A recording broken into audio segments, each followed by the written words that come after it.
So I was sitting there and I'm reading this article, and the headline for the article said that a judge declared that a detainee at Guantánamo Bay was, quote, not a person. And it really just made me want to throw up. I was so sickened by this. And then I read the article, you know, and the whole story about how that the United States goes into Afghanistan and just takes like 500 people, takes them back to Guantánamo Bay, Cuba, and puts them there, and they're held. There are no trials.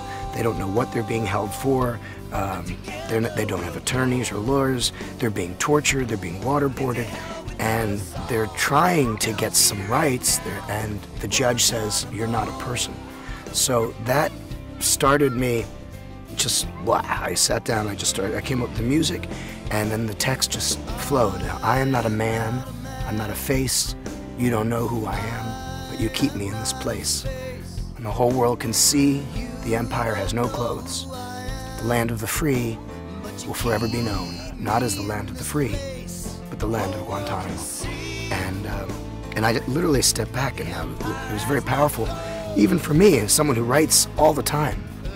This struck me as being something special. What I was writing about and how it was coming out was really powerful. Perhaps the most important song I've ever written. But as the land of Guantánamo.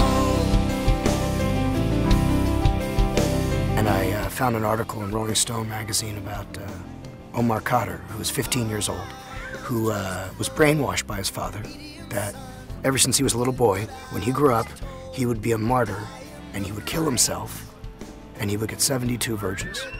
And this is what he was taught as a child.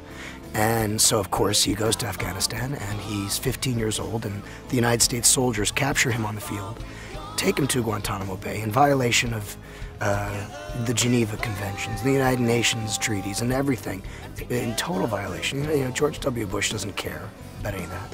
Takes this little boy to Guantánamo, and there he's tortured and held.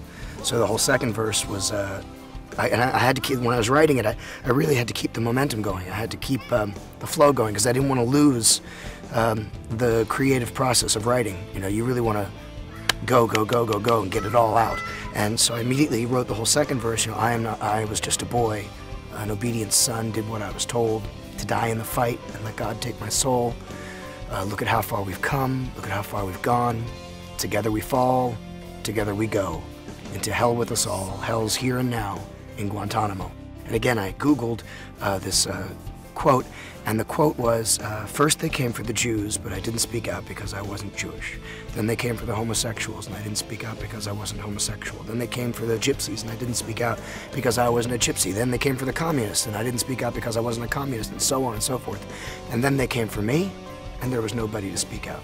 So I remember I was pacing my kitchen back and forth, trying to figure out how to take this and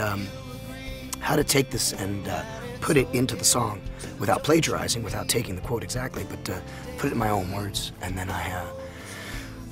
the third verse was, in your silence you agree that it's okay to torture me, Today's me, tomorrow it's you.